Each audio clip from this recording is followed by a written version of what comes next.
क्या आपको कभी ऐसा लगता है कि बहुत घबराहट हो रही है, मन बेचैन हो रहा है, पता नहीं क्या होगा, एग्ज़ाम्स आने वाले हैं, कैसे हम आंसर कर पाएंगे क्वेश्चंस का, पता नहीं हम आंसर दे भी पाएंगे या नहीं दे पाएंगे। तो अगर कुछ ऐसे ही ख्याल आपके मन में आते हैं तो ये वीडियो आपके लिए है। Welcome to my channel wisdom window.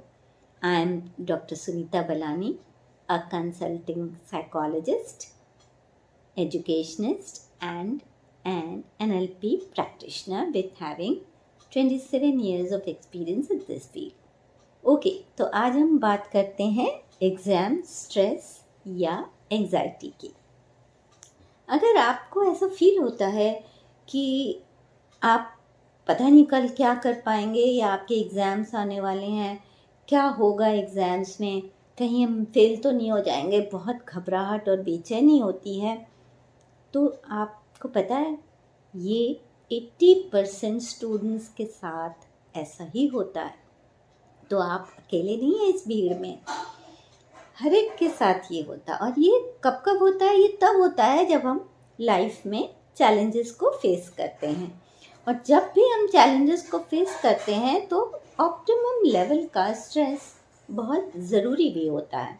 और ये हमें इतना स्ट्रेस हमें मोटिवेट करता है किसी काम को करने के लिए, उसको अच्छे से प्रिपेयर करता है हमको, तो हम मोटिवेट होते हैं।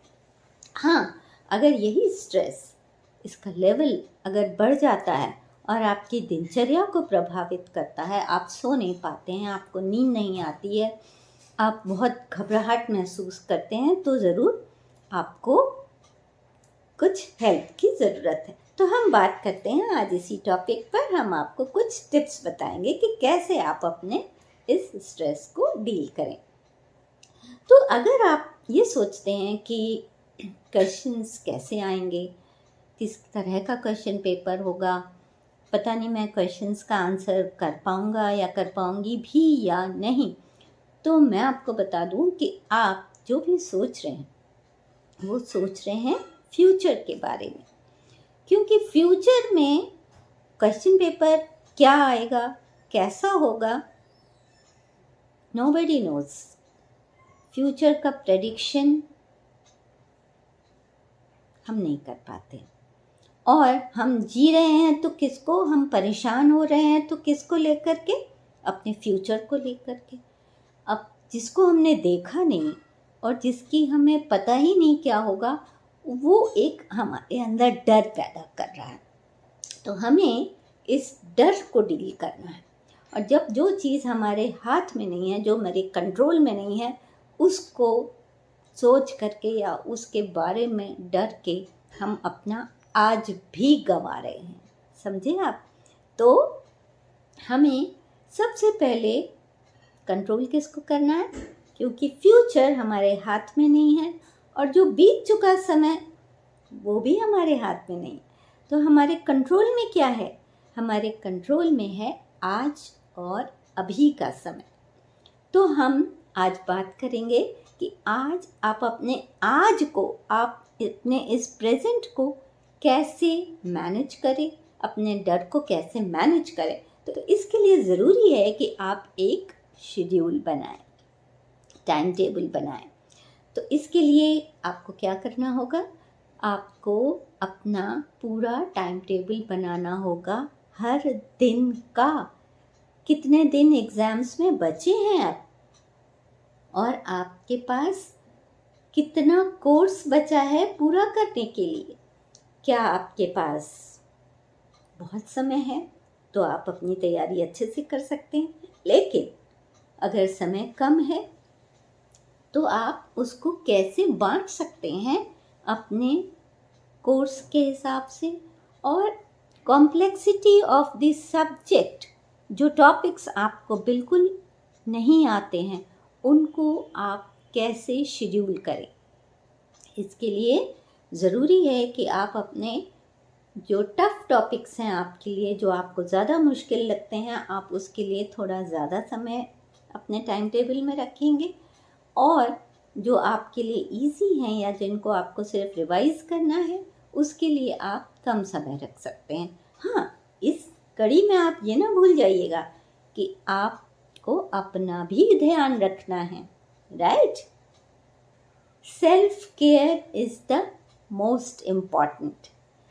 पढ़ना है, शेड्यूल ज़रूर बनाना है, लेकिन इस शेड्यूल में आप अपनी नींद का, अपने रेस्ट का, अपनी हॉबीज़ का और अपने छोटे छोटे ब्रेक्स को ज़रूर इंक्लूड करें। तो ये तो हुई एक शेड्यूल की बात कि हम कैसे शेड्यूल बनाएंगे, और इसके साथ ही साथ कैसे स्मार्टली हम पढ़ाई करें, वो भी बहुत ज़रूरी है। तो स्मार्टली पढ़ाई करने के लिए हमें क्या करना होगा? आपको पहचानना होगा कि आपका प्रेफर्ड लर्निंग स्टाइल क्या है, आप कैसे याद रख पाते हैं चीज़ों को। ये आपको आइडेंटिफाई करना होगा कि आप कैसे चीज़ों को याद रखते हैं। क्या आपको चीज़ें देख के ज़्यादा याद रहती हैं, या कानों से सुनाई ज़्यादा, आपको जो आपने सुना है पहले कभी वो ज़्यादा याद रहता है, या आप चीज़ों को करके ज़्यादा याद करते हैं। तो आपका प्रेफर्ड लर्निंग स्टाइल क्या है, ये आपको पहचानना होगा। अगर आप देख करके चीज़ों को ज़्यादा याद करते हैं तो बहुत ज़रूरी है कि आप जब याद करने बैठे, जब मेमोराइज कर रहे हैं, तो आप ग्राफ्स बनाएंगे।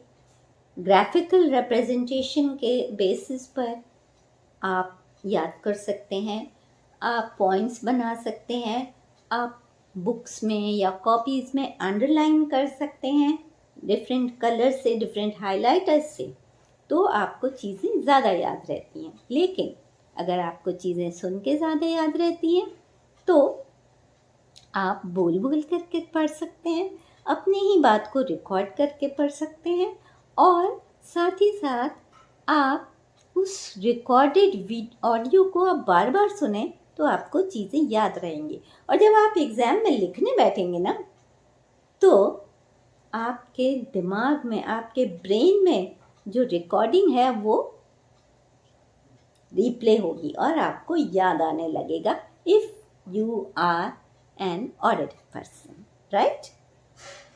ऐसी बहुत सारी चीज़ें हैं। अब और हम क्या कर सकते हैं? इसके अलावा हमें ध्यान देना होगा कि छोटे छोटे ब्रेक्स में आप जो अपने टाइम टेबल में बनाए हैं उसमें आप क्या कर सकते हैं। आप अपनी हॉबीज़ को पूरा कर सकते हैं, आप अपने पेट्स के साथ खेल सकते हैं, आप थोड़ी देर वॉक कर सकते हैं, या आप अपने घर में अपने परिवार वालों से या अपने भाई बहनों से या माता पिता से बात कर सकते हैं, या आपको अगर शौक़ है गार्डनिंग का तो आप थोड़ी देर के लिए गार्डनिंग भी कर सकते हैं। लेकिन ये ब्रेक्स ध्यान रखिएगा बहुत लंबे नहीं होने चाहिए, छोटे ब्रेक्स लें, लेकिन लें ज़रूर। और ये ब्रेक्स जो आप लेते हैं ये आपको रिजुविनेट करते हैं, आपके ब्रेन सेल्स को रिजुविनेट करते हैं, सो दैट आपका जब आप फिर से पढ़ने बैठें तो आपका कंसंट्रेशन बना रहे। इसके अलावा और क्या कर सकते हैं? आप विजुलाइज कर सकते हैं। तो विजुलाइजेशन, मेडिटेशन, ये सब बहुत ज़रूरी है। लेकिन मेडिटेशन के लिए आपको लगता है कि आपका ध्यान फोकस नहीं हो रहा है एक जगह पे, तो मेडिटेशन इज़ नॉट वो वाला meditation. Yes, you can focus on your breathing. आप डीप ब्रीथ कर सकते हैं उस टाइम पे, बिकॉज डीप ब्रीदिंग जब आप करते हैं तो ये आपके कॉर्टिसोल लेवल को डाउन करता है और आपका स्ट्रेस लेवल भी कम होता है। और विजुअलाइजेशन भी आपको बहुत हेल्प करेगा चीज़ों को याद रखने में, एग्ज़ाम स्ट्रेस को कम करने में। ऐसी बहुत सारी चीज़ें हैं जिन पे हम बात कर सकते हैं। So stay tune to my channel wisdom window, और इसी तरह से हम और भी कई इश्यूज़ पे छोटे छोटे टिप्स लेकर आपके सामने मौजूद रहेंगे। Thank you.